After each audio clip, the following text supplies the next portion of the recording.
The fading amber light of a Pennsylvania evening settled over the small duplex, painting a picture of hard-earned peace as the kids played in the modest yard. Then Grayson's phone buzzed against the porch railing, a text from Scarlett, begging for just 5 minutes to see them. He looked at his son, who still tightened his grip on his toy whenever a car resembling her old sedan drove by, holding onto a wound that ran deeper than a simple goodbye. If these fragile, dangerous slices of life resonate with you, stay here with me. There are still many unspoken truths behind these closed doors, and if you want to uncover them, don't leave the channel. The harsh fluorescent lights of the auto shop hummed a monotonous tune, a sound Grayson Campbell had grown used to over the last decade. He wiped his grease-stained hands on a shop rag, the coarse red fabric scratching against calluses built by years of relentless overtime. It was past 7 on a Tuesday. The mortgage on the modest duplex in the working-class rim of Pittsburgh was due in a week, and the extra hours under the hoods of strangers' cars were the only thing keeping the dampness of debt away from his family. He pulled his phone from the pocket of his coveralls. No missed calls, no texts from Scarlett. Usually by this hour, she would have sent at least a complaint about the kids refusing to eat their macaroni, or a reminder to pick up milk from the corner store. But lately, her silence had become a heavy, suffocating presence in their marriage. It wasn't the comfortable silence of two people who understood each other, it was the calculated quiet of someone hiding in plain sight. Grayson locked up the shop, the chill of the Pennsylvania evening biting through his worn denim jacket. He drove his battered Ford pickup through the familiar suburban streets, roads lined with aluminum-sided houses, where families traded their dreams for steady paychecks. He loved this life. He loved the predictability of it, the honest exhaustion that came from providing. But he knew Scarlett felt differently. To her, this neighborhood was a waiting room, a cage. When he pulled into their narrow, cracked driveway, the house was dark, save for the dim yellow glow above the front porch. The kids' bikes were left haphazardly on the front lawn, gleaming slightly under the street lamp. He sighed, nudging a plastic tricycle out of the way with his heavy work boot before stepping inside. The house smelled of stale coffee and cheap vanilla plug-in air fresheners. "Scarlett?" Grayson called out, keeping his voice low so as not to wake the kids if they were already asleep. No answer. He walked into the cramped kitchen. The dinner dishes were piled in the sink, untouched, a crust of tomato sauce hardening on a plastic plate. On the cheap laminate counter, Scarlett's phone sat face up, plugged into the wall charger. She was likely upstairs, giving the kids a bath or folding laundry. Grayson moved to the fridge, grabbing a cold beer. The sharp hiss of the aluminum tab was the loudest sound in the room. As he took a sip, the screen of Scarlett's phone lit up, casting a pale, unnatural glow across the dark countertop. Grayson didn't make a habit of checking his wife's phone. Trust was the absolute bedrock of the life he fought so hard to maintain, but the screen remained bright, the font large, and from where he stood, the notification was impossible to ignore. "James Smith, the hotel bar at 9? Tell him you're working a double at the clinic again." Grayson stopped breathing. The cold aluminum of the beer can suddenly felt like ice burning into his palm. James Smith, the local contractor who had redone their neighbor's roof last summer. A man known around town for his flashy truck and a careless charm that belonged in a different tax bracket. Grayson stared at the glowing rectangle, a double at the clinic. She had claimed extra shifts 3 times last month, complaining about the understaffed front desk. He had believed her without a second thought. He had rubbed her shoulders when she came home, claiming she was exhausted, while he was practically killing himself at the garage to make sure she didn't have to stress about the heating bill. The hum of the old refrigerator seemed to roar in his ears, vibrating against his skull. The surface of his quiet, hard-earned life was cracking, and beneath it, a devastating truth was bleeding through. He didn't yell. He didn't throw the can across the room. He just stood there in the dimly lit kitchen, the scent of motor oil still clinging to his skin, realizing that the woman he was working himself to the bone for had already packed up her heart and left him. The wooden stairs creaked under the weight of familiar footsteps. Grayson didn't move. He kept his back against the edge of the sink, the cold aluminum of the beer can still gripped tightly in his hand. The screen of Scarlett's phone had long since gone dark, returning to a blank black rectangle, but the words were permanently burned into his mind. Scarlett appeared in the kitchen doorway. She wore a pair of faded gray sweatpants and one of his old, oversized flannel shirts. Her hair was pulled up into a messy knot, and there were dark circles under her eyes.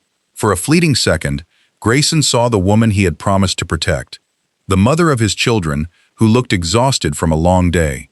Then the illusion snapped, leaving only a stranger. "You're home late," she said, her voice a low murmur as she moved toward the refrigerator, not really looking at him. "The kids were a nightmare tonight. Refused to sleep." "Are you working a double at the clinic tomorrow?" Grayson asked.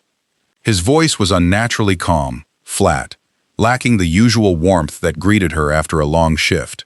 Scarlett stopped, her hand hovering over the refrigerator handle.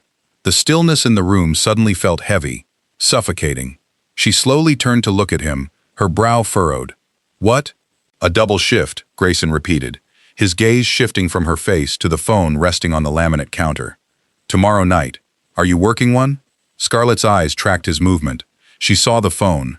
The charger cord trailed down to the wall outlet, like a fuse waiting to be lit. Her posture changed instantly. The casual exhaustion vanished, replaced by a rigid, defensive stiffness. She didn't feign ignorance. She didn't ask what he meant. The silence that stretched between them was an admission of guilt far louder than a confession. "He texted," Grayson said quietly, the words tasting like ash. "James Smith. He wants to meet at the hotel bar. Told you to use the clinic as an excuse." She closed her eyes. A long, shuddering breath escaped her lips. When she opened them again, there were no tears. There was no desperate scrambling for forgiveness. Instead, Grayson saw a terrifying resignation, a weariness that had nothing to do with motherhood or her job as a receptionist. "How long?" he asked. Scarlett crossed her arms over her chest, hugging herself against a chill only she could feel. "Since the summer, after he finished the roof next door. 6 months. Half a year." Grayson calculated the timeline in his head, a sickening montage of shared dinners, school plays, and nights spent lying next to each other in the dark. 6 months of overtime to pay for the new water heater. 6 months of her slipping away to a hotel, smelling of fresh linens and someone else's cologne, while he came home smelling of motor oil and sweat. Why? The question was barely more than a whisper, but it cracked like a whip in the small kitchen. "Look around, Gray." Scarlett's voice rose, a sudden sharp spike of resentment bleeding through her calm facade. She gestured wildly at the peeling wallpaper, the pile of past-due utility bills on the table, the linoleum floor that never looked entirely clean no matter how much she scrubbed. "Look at this. I am 32 years old, and I am drowning." "We are drowning.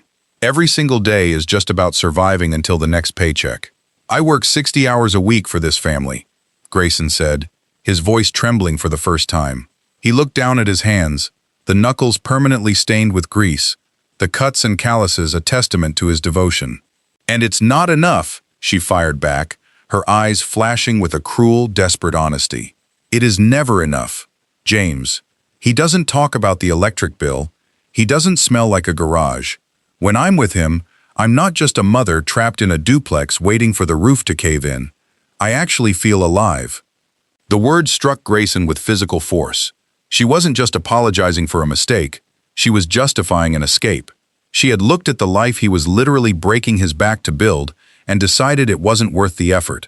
Grayson set the beer down on the counter. He didn't yell. He didn't throw it. The quiet precision of his movement terrified Scarlett more than any outburst could have. He looked at the woman he had loved since they were 20, realizing with a cold, absolute certainty that the foundation of their home hadn't just cracked. It had crumbled to dust months ago. There were no suitcases in the Campbell house, only a dusty duffel bag Grayson used for gym clothes he never had time to wear. So, he went to the cabinet under the kitchen sink and pulled out a roll of heavy-duty black trash bags. The sharp synthetic tear of the plastic separating from the roll echoed like a gunshot in the stagnant air of the kitchen. He didn't look at Scarlett.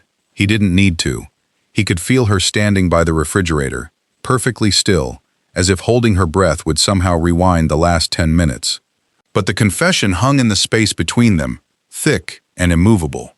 Grayson walked past her, the roll of bags gripped tightly in his grease-stained hand, and headed for the stairs. Upstairs, the house was a different world. It was quiet, smelling of lavender baby lotion and the faint, dusty scent of old carpet. He stepped into his son's room first. A small nightlight cast a dim blue glow over the walls, illuminating posters of sports cars and superheroes. The boy was sprawled across his bed, one arm thrown over a battered stuffed bear. Grayson's chest tightened, a physical ache that threatened to drop him to his knees. He swallowed hard, forcing the emotion down into a dark, locked box inside his mind. Now was not the time to break. He snapped a plastic bag open, the crinkling sound aggressively loud in the peaceful room. Moving with the methodical precision of a mechanic dismantling a ruined engine, he began opening drawers. T-shirts, jeans, socks. He grabbed them in handfuls and dropped them into the dark plastic maw. He didn't bother folding anything. Survival didn't require neatness.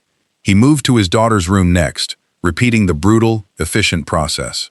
Dresses, school uniforms, a worn pair of sneakers. He took their toothbrushes from the bathroom, throwing them into the bag alongside a half-empty tube of children's toothpaste.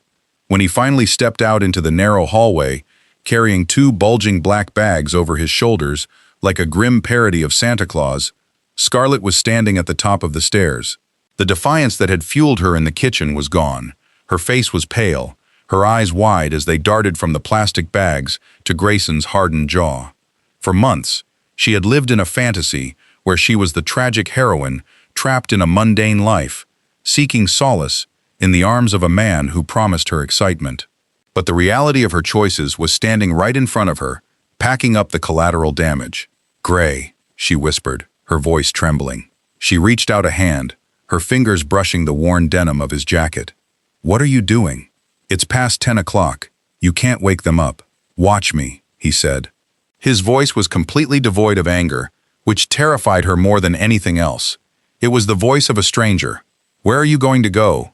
The panic in her voice was real now. The illusion of a clean, painless escape was shattering around her. "You don't have anywhere to go. We have a mortgage. We have bills. You can't just take them. I am not leaving my kids in a house with a woman who views them as a burden she has to endure until her next hotel rendezvous," Grayson stated flatly.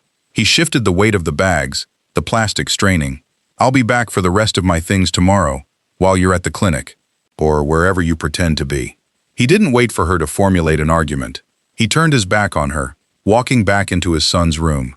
He gently shook the boy's shoulder, murmuring soft, reassuring words about a late-night adventure, masking the tremor in his own voice.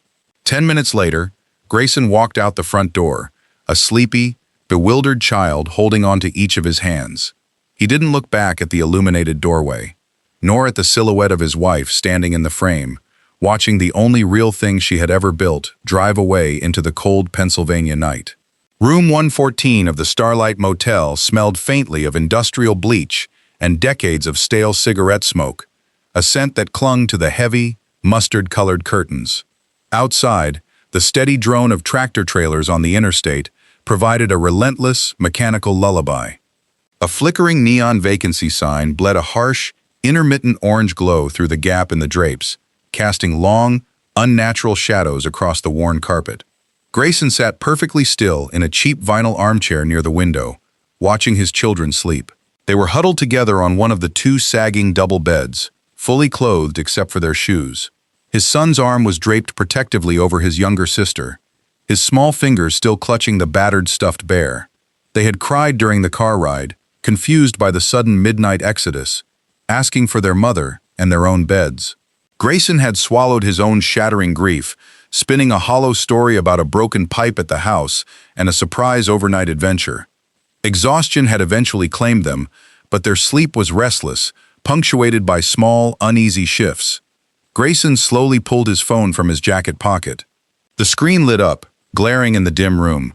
22 missed calls from Scarlett, 14 text messages ranging from panicked apologies to angry demands, and finally, a chillingly calm accusation that he was kidnapping their children. He didn't read past the previews on his lock screen. He simply swiped them away, the digital erasure offering a fleeting, hollow sense of control. Then, he opened his banking app. The loading circle spun for 3 agonizing seconds before displaying his checking account balance, $412.50.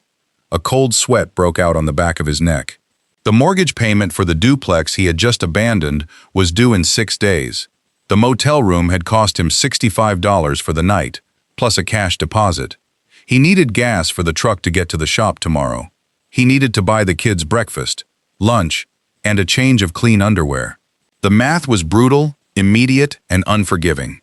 The middle-class illusion he had bled for over the last decade had dissolved in a matter of hours, leaving him staring at the terrifying abyss of poverty. He navigated to his contacts and tapped on Rob Patterson's name.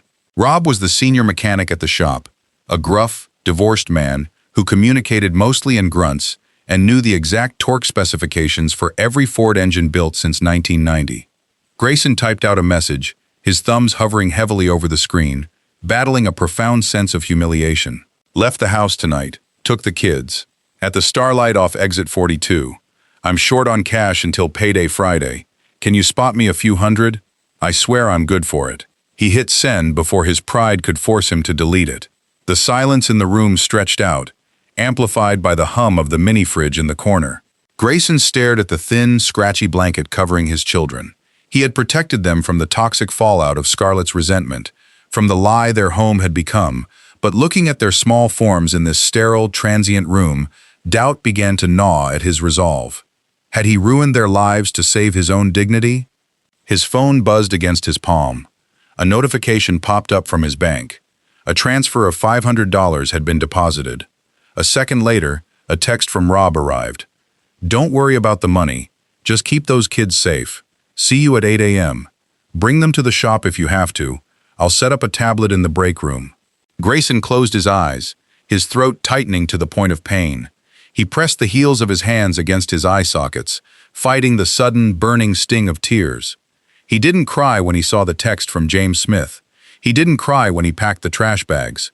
But the simple, unquestioning grace of a friend offering a lifeline in the dark finally broke the dam. He wept silently in the vinyl chair, the orange neon light pulsing rhythmically across the room, mourning the death of his marriage and bracing himself for the grueling war of survival that awaited him at dawn. The law office of Miller & Associates was wedged between a failing dry cleaner and a discount pharmacy in a drab Pittsburgh strip mall. The waiting room smelled of stale printer ink and damp wool. Grayson sat on a rigid metal folding chair, a thick manila folder resting on his knees. He had scrubbed his hands raw with industrial pumice soap before coming, but the faint, dark crescents of engine grease remained under his fingernails, a stubborn reminder of the double shifts he was pulling just to afford the retainer fee. Across from him sat Scarlett. It was the first time he had seen her in the harsh daylight since the night he packed the black garbage bags. She wore a tailored beige trench coat over a crisp white blouse, her hair carefully styled. It was the armor of a woman trying to project control, but Grayson noticed the frantic, repetitive tapping of her heel against the worn linoleum floor. She was checking her phone every 2 minutes, her thumb swiping the screen with an anxious urgency. James, Grayson assumed. The glamorous escape was already showing its cracks. Mr. and Mrs. Campbell, a weary voice called out. A paralegal ushered them into a cramped office, dominated by a faux mahogany desk and filing cabinets overflowing with the debris of broken marriages. The mediator, a middle-aged woman with tired eyes and a monotone voice, didn't waste time on pleasantries. She slid a document across the desk. Let's discuss physical custody. Mr. Campbell is requesting primary physical custody with alternating weekend visitations for Mrs. Campbell. Scarlett's posture stiffened. She leaned forward, crossing her arms defensively. That's unacceptable. They are my children. I want 50-50. Week on, week off. Grayson didn't raise his voice. He simply opened his manila folder. You live in a one-bedroom apartment on the south side with a man who has a DUI on his record, he stated, his tone as flat and mechanical as a reading on a diagnostic scanner. The kids go to school in Penn Hills. That's a 40-minute commute in morning traffic. You start work at the clinic at 7:30. Scarlett flushed, a dull red creeping up her neck. I can make it work. James can help drive them. James didn't even show up to help you move your boxes out of the duplex, Grayson said quietly, dropping a printed copy of the kids' school schedule onto the desk. He is not driving my children on an icy highway at 6 in the morning. The mediator looked over her wire-rimmed glasses at Scarlett. Mrs. Campbell, maintaining 50-50 custody requires a stable logistical framework. The courts prioritize the routine of the minors. If you cannot guarantee transportation and adequate living space, "I have space," Scarlett interrupted, though her voice wavered. The performative outrage was beginning to falter under the crushing weight of logistics. She looked down at her phone as the screen illuminated with another text message. Grayson watched her eyes track the words. He didn't need to read the screen to know what it said. It was the reality of a man who wanted a secret girlfriend, not a suddenly single mother with two dependent, traumatized kids and a mountain of legal bills. The silence in the small office thickened, broken only by the rhythmic clicking of the mediator's pen.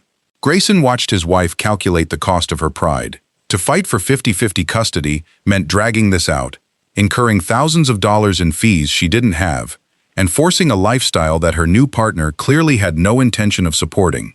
Slowly, the tension drained from Scarlett's shoulders, leaving a hollow, defeated slump. She looked away from Grayson, staring at a water stain on the acoustic ceiling tile. "Every other weekend," she whispered, her voice barely audible over the hum of the fluorescent lights. "I'm sorry. I didn't catch that," the mediator said softly. "Every other weekend," Scarlett repeated, louder this time, pushing the document back across the desk without signing it.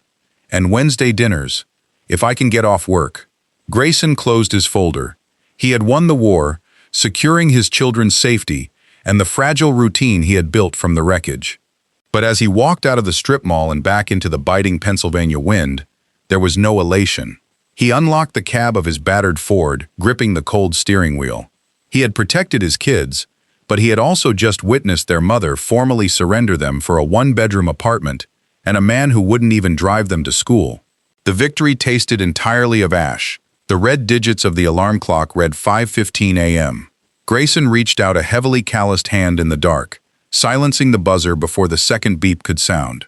He lay on his back for a moment, listening to the rattle of the baseboard heater in his cramped bedroom. It was a Tuesday in mid-January, 3 years since the night he had packed their lives into black garbage bags. He swung his legs out of bed, his knees popping in the cold room. At 36, his body felt a decade older. The new place was a narrow, ground-floor apartment in a fading brick complex, half a mile from the elementary school. It didn't have a yard, and the plumbing groaned every time the upstairs neighbor flushed. But the rent was cheap enough that Grayson only had to work one Saturday a month instead of 4. In the small galley kitchen, he moved with the silent, practiced efficiency of a man who had stripped away all unnecessary movements from his life. He started the coffee maker, then pulled a loaf of bread and a jar of peanut butter from the pantry. He made 2 sandwiches, slicing the crusts off his daughters, leaving his sons whole. He packed 2 brown paper bags, adding a bruised apple and a generic juice box to each. At 6 a.m., he walked down the short hallway. His children shared the second bedroom. His son, now 10, was already awake, sitting on the edge of his bed tying his sneakers. The boy had grown quiet over the last 3 years, adopting a serious, watchful demeanor that broke Grayson's heart, even as he relied on it. "Morning, buddy," Grayson whispered, leaning against the doorframe. "Morning, Dad. It snowed again." Grayson nodded. "Grab your heavy coat. Make sure your sister has her gloves." The morning routine was a machine that ran on necessity. There was no chaos, no frantic searching for lost homework. Grayson had engineered their lives to be foolproof, because when you are the sole pillar holding up a family, a single crack can bring the whole structure down. Outside, the Pittsburgh wind was brutal, whipping fine crystals of ice across the asphalt parking lot. Grayson scraped the windshield of the Ford while the engine idled, sending plumes of white exhaust into the dark sky. The kids climbed into the cab, their small bodies swallowed by oversized winter coats, and buckled themselves in without being asked. The drop-off line at the elementary school was a parade of warm, expensive SUVs, driven by mothers in athleisure wear, clutching insulated coffee cups. Grayson's battered truck, smelling faintly of motor oil and old vinyl, idled roughly between a pristine Lexus and a Volvo. When it was their turn, the kids hopped out. "Love you," Grayson said, his voice rough. "Love you, Dad," they chorused back, their breath pluming in the freezing air, before they disappeared through the heavy glass doors of the school. Grayson put the truck in drive and pulled away from the curb. The silence in the cab was immediate and heavy. He turned the radio off. This was his time. The 20-minute drive to the auto shop was the only part of the day where he wasn't a father, a provider, or a mechanic. Scarlett's every other weekend had dissolved exactly the way Grayson had anticipated. At first, it was excuses about her work schedule. Then, it was James complaining about the commute. After 6 months, the visits had stretched to once a month. After a year, they were reduced to awkward, forced phone calls on birthdays and Christmas. For the past 18 months, she had been a ghost. Grayson didn't mourn her absence. He guarded it fiercely. Her silence was the mortar that kept the bricks of their new life together. He pulled into the gravel lot of the auto shop just as the sun began to drag itself over the gray horizon. He grabbed his thermos, zipped his jacket to his chin, and walked toward the bay doors. He had built a fortress for his children, out of sheer willpower and overtime, brick by exhausting brick. He just prayed he would never have to test how strong the walls really were. The neon sign in the window of Sullivan's Diner buzzed with a rhythmic, dying hum, casting a flickering red glow across the wet asphalt of the parking lot. It was a miserable Friday evening in November. A cold, relentless Pittsburgh rain lashed against the glass. Grayson sat in a cracked vinyl booth near the back, nursing a mug of bitter, lukewarm coffee.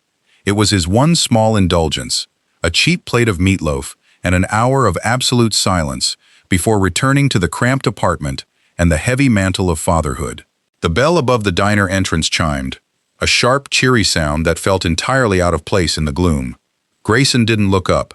He was tracing the rim of his ceramic mug with a grease-stained thumb, mentally calculating the cost of snow tires for the truck. It wasn't until a shadow fell over his table, blocking the dim overhead light, that he finally raised his eyes. The breath left his lungs in a sudden, violent rush, though his exterior remained perfectly still. Standing across from him, dripping wet and shivering slightly, was Scarlett. For a long moment, Grayson simply stared at her, his mind struggling to reconcile the woman standing here with the memory of the woman who had walked away. The armor of the tailored trench coat and perfect hair was gone.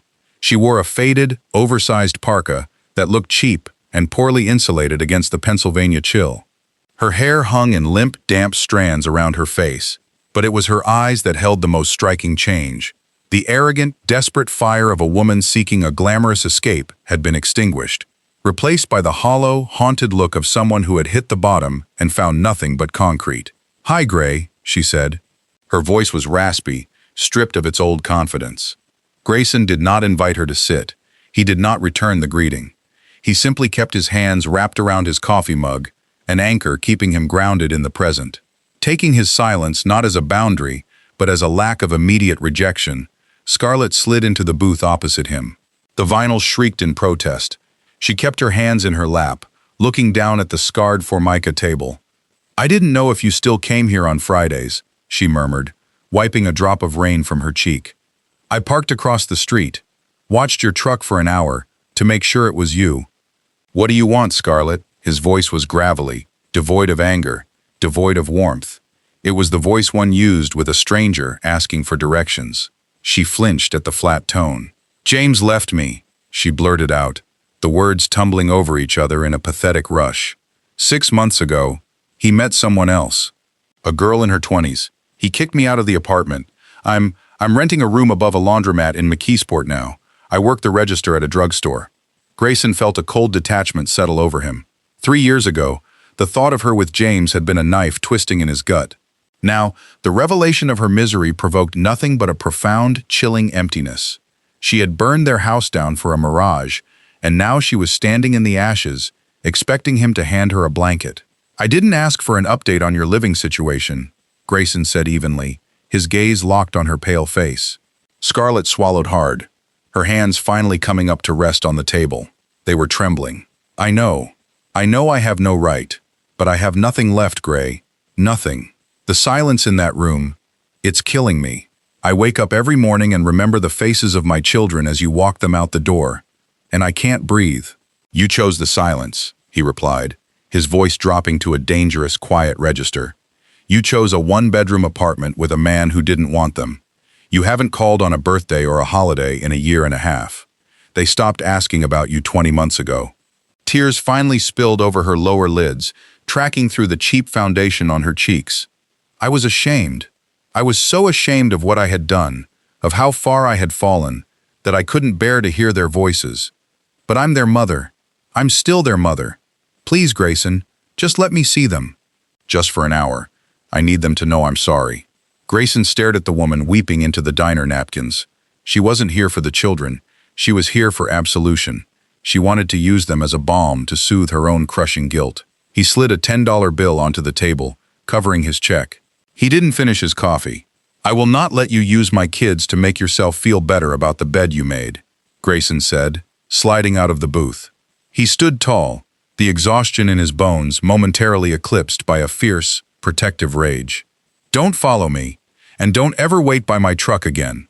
He walked out into the freezing rain, leaving her sitting alone in the red neon glow, but the heavy, sickening weight of her request followed him all the way home. The sharp whine of a pneumatic drill echoed through the garage bays, a familiar soundtrack to Grayson's afternoon. He wiped his hands on a rag, the thick layer of grease refusing to yield. As he turned toward his rolling tool chest, Rob Patterson stepped into his line of sight, physically blocking the path. Rob, usually a man of few words and gruff expressions, looked uncharacteristically uncomfortable. He held a small, unmarked manila envelope in his calloused hand. She's in the front office, Rob said, his voice kept low to undercut the din of the shop. Showed up 10 minutes ago. I told her you were under a transmission, but she wouldn't leave. Said she just wants to drop something off. Grayson's jaw tightened. The cold detachment he had meticulously maintained since the diner threatened to fracture. I told her not to come near me. I know, Rob replied, holding up a hand in a placating gesture. That's why I put her in my office. I'm not letting her ambush you. But Gray, she looks like she hasn't slept in a week. If you want, I can hand this back to her and tell her to take a walk. Grayson stared at the frosted glass window of the small manager's office at the front of the building. He could see the blurred silhouette of a woman sitting perfectly still. He hated that she had invaded this space. The shop was his sanctuary, the place where he bled and sweated to ensure his children had a roof over their heads. I'll handle it, Grayson said quietly. Stay by the door. He pushed the office door open. The small room smelled of old invoices, stale coffee, and industrial floor cleaner. Scarlett sat on a cheap folding chair across from Rob's cluttered desk. She wore the same thin parka from the diner, her hands clasped so tightly in her lap that her knuckles were white. When she looked up, the exhaustion in her eyes was profound, echoing the hollowed-out state of her life in the McKeesport rental. She didn't stand. She seemed to instinctively understand that taking up space in this room was a privilege she had long ago forfeited. I brought these, Scarlett whispered, gesturing weakly toward the envelope Rob had placed on the edge of the desk. They aren't, I know I can't see them. You made that clear, but it's my son's birthday next week. He's turning 11. I just wrote him a letter, and one for his sister. Grayson did not sit down. He stood towering near the filing cabinets, the physical manifestation of the wall she could no longer breach.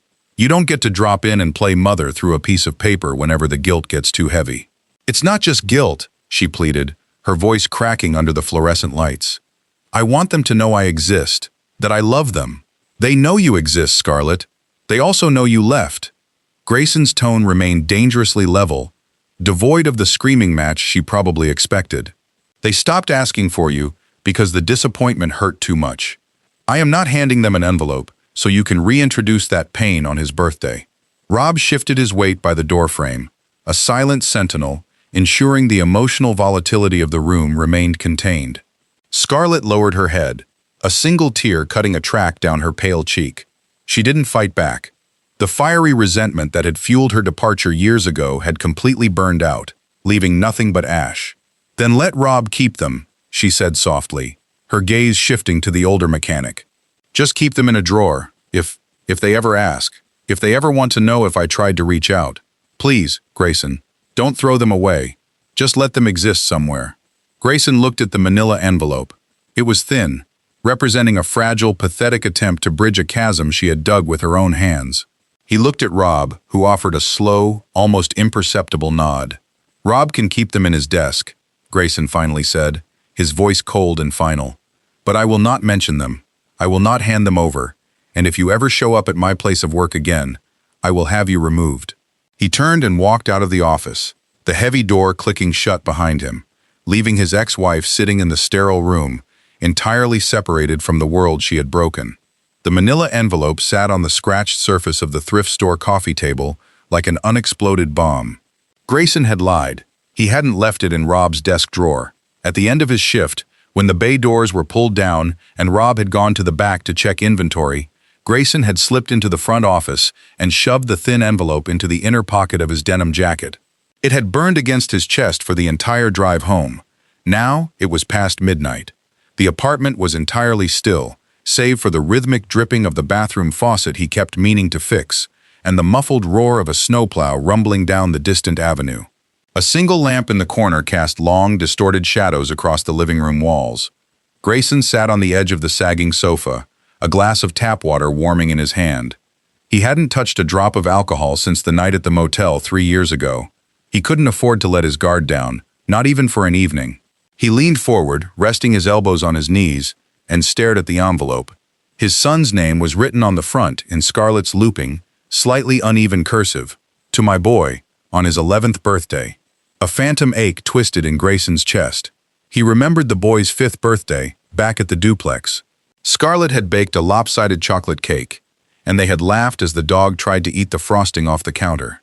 It felt like a memory belonging to another man, in another lifetime. The fierce, animalistic instinct of a father roared in his ears, demanding that he take the envelope to the kitchen sink, strike a match, and watch it turn to ash.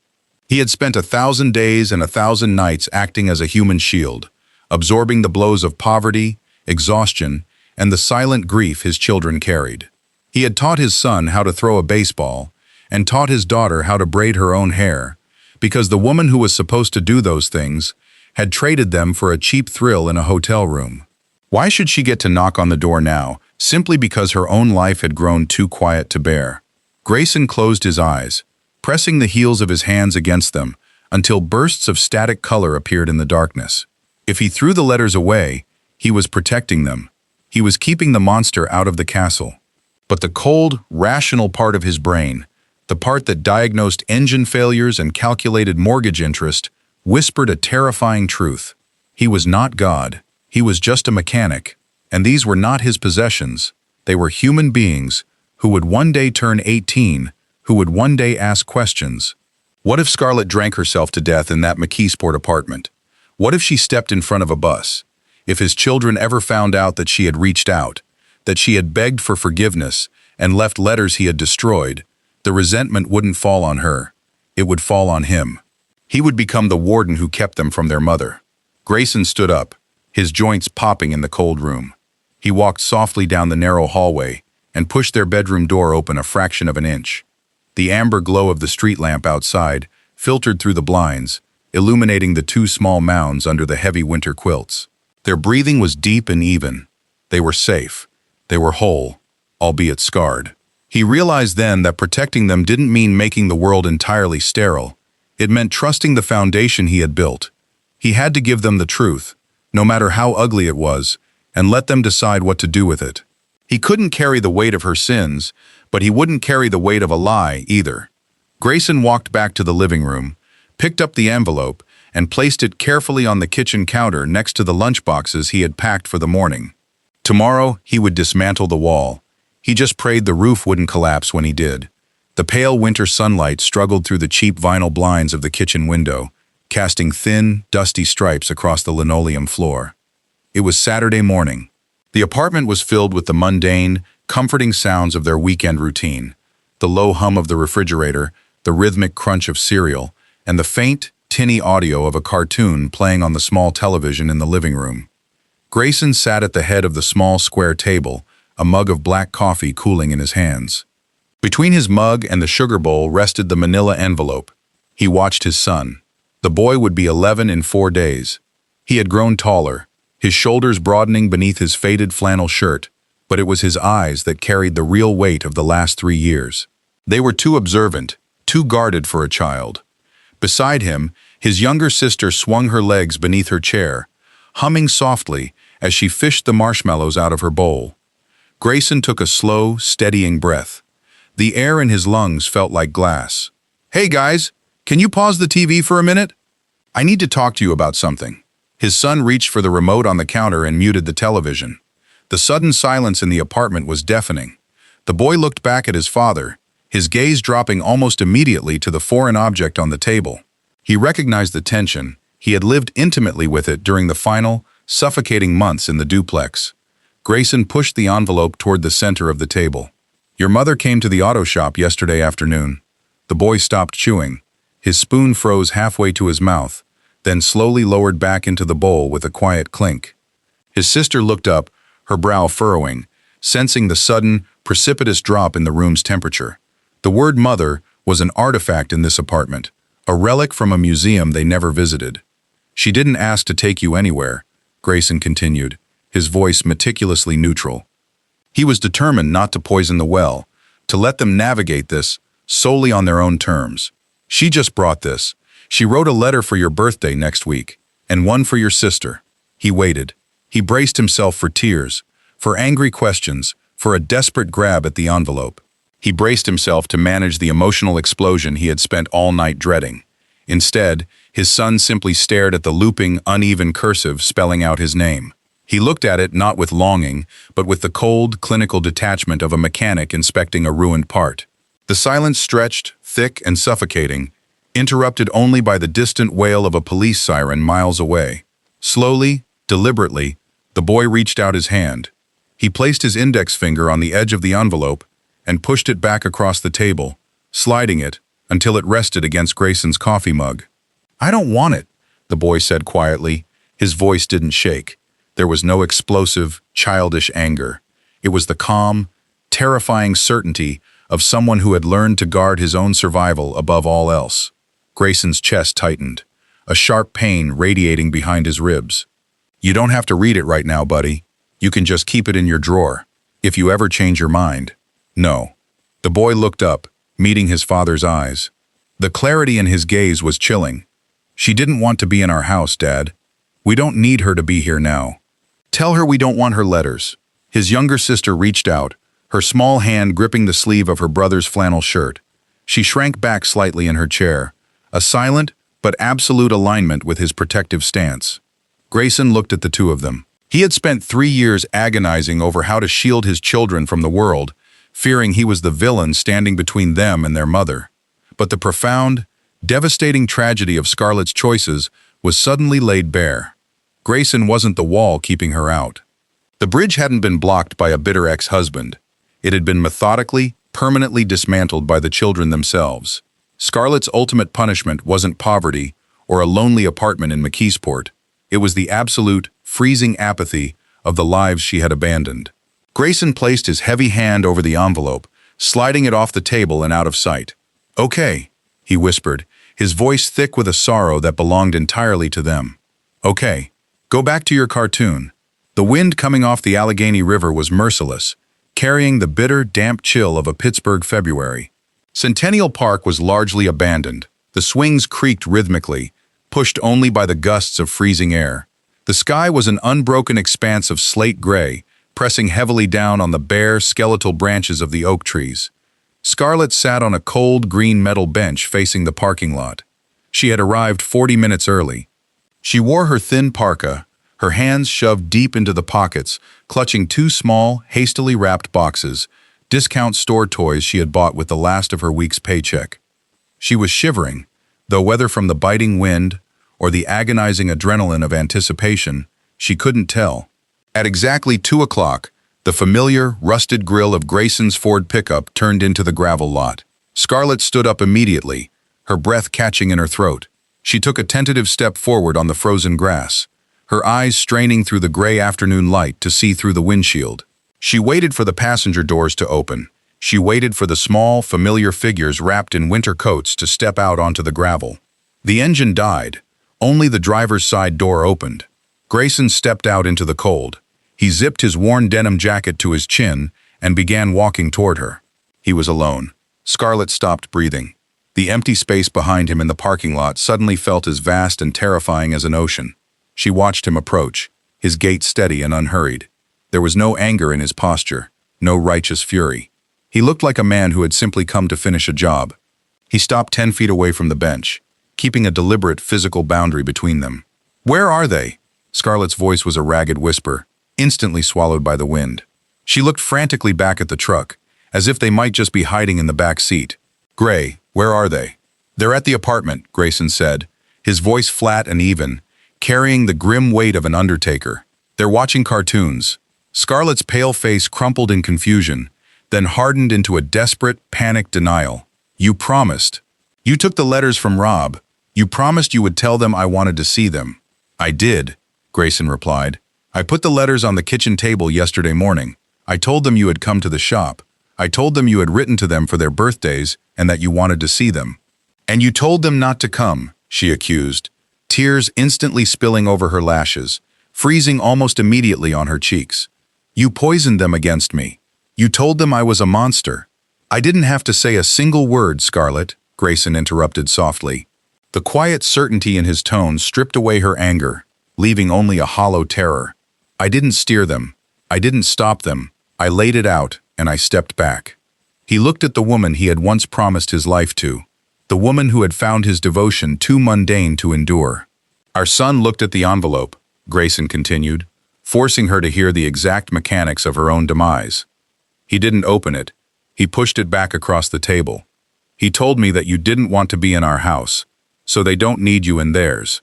He told me to tell you that they don't want your letters."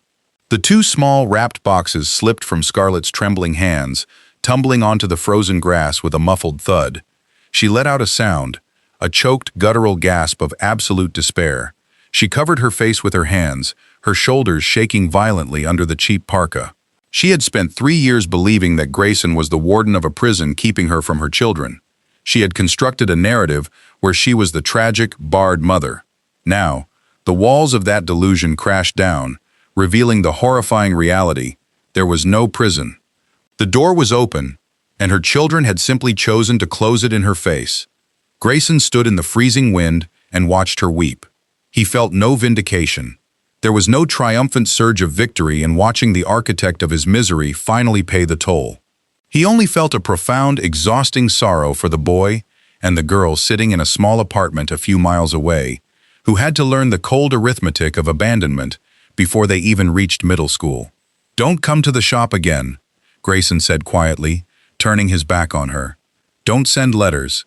Let them heal in peace." He walked back across the frozen grass, the crunch of his boots the only sound beneath her sobbing, leaving her entirely alone in the gray, unforgiving winter. Grayson sat behind the wheel of his idling truck in the parking lot of Centennial Park. The heater blasted warm, dry air against his face, but the bitter chill of the afternoon lingered in his bones. Through the frosted windshield, he watched Scarlett's sedan slowly pull out of the lot, its taillights bleeding a weak red into the gray winter dusk. He watched until the car turned onto the main road, merging into the anonymous stream of city traffic, and disappeared from sight. It was the last time he would ever watch her leave. The drive back to the apartment was a blur of familiar intersections and fading suburban daylight. The heavy, suffocating knot that had lived in Grayson's chest for 3 years, the constant, buzzing anxiety of waiting for the past to finally catch up with them, was gone. In its place was a strange, hollow lightness. He had spent thousands of hours bracing for an impact that had finally arrived, only to realize the fortress he had built around his children was stronger than the storm. He parked in his designated spot at the brick complex, the truck's engine ticking as it cooled. Taking a deep breath of the freezing air, he walked up to the ground floor unit and turned the key in the deadbolt. The apartment was exactly as he had left it. The faint smell of old coffee and laundry detergent hung in the warm air. In the living room, the television was softly murmuring, illuminating the small space with a shifting blue glow. His daughter was on the rug, meticulously arranging a line of colored markers, while his son sat on the sagging sofa, flipping through a dog-eared comic book. They looked up when the door closed. "Hey, Dad," his son said. His tone was casual, remarkably unchanged. He didn't ask where Grayson had been. He didn't ask if the message had been delivered, or how she had reacted. The boundary had been drawn at the kitchen table that morning, and as far as the boy was concerned, the subject was permanently closed. "Hey, buddy," Grayson replied, hanging his grease-stained denim jacket on the hook by the door. He kicked off his boots, the familiar weight of exhaustion settling comfortably into his muscles. "Who's hungry? I was thinking we could do spaghetti and garlic bread tonight." His daughter cheered softly, abandoning her markers. Can we watch a movie while we eat? Yeah, you pick, Grayson said, walking into the narrow galley kitchen. He moved with his usual mechanical efficiency, filling a dented aluminum pot with water and setting it on the electric stove. But as he stood by the sink, listening to the quiet, mundane bickering of his children, deciding on a movie in the next room, a sudden, profound realization washed over him. He looked at the cheap laminate counters, the stack of utility bills wedged under a ceramic mug, and the small framed photograph of the three of them taken at a local diner last Thanksgiving. This cramped, drafty apartment was not a waiting room, nor was it a symbol of his failure to maintain the American dream. It was a sanctuary. It was a home forged in the fires of an agonizing betrayal, built brick by exhausting brick, with overtime shifts, packed lunches, and an unflinching, unconditional love. Scarlett had looked at their life and seen a mundane cage she desperately needed to escape. Grayson looked at the life he had salvaged from the wreckage and saw the only thing that mattered. The water on the stove began to boil, a steady, rhythmic hiss cutting through the quiet of the apartment. Grayson reached for the box of dry pasta. The deep psychological scars left by the woman who had abandoned them would never fully fade. They would all carry the weight of that rejection in their own silent ways. But as his son walked into the kitchen to grab 3 mismatched plates from the cupboard, leaning affectionately against Grayson's side to reach the top shelf, he knew they were going to be all right. The ghost had been exorcised. The door was locked. And for the first time in 3 years, Grayson Campbell felt entirely at peace in the quiet.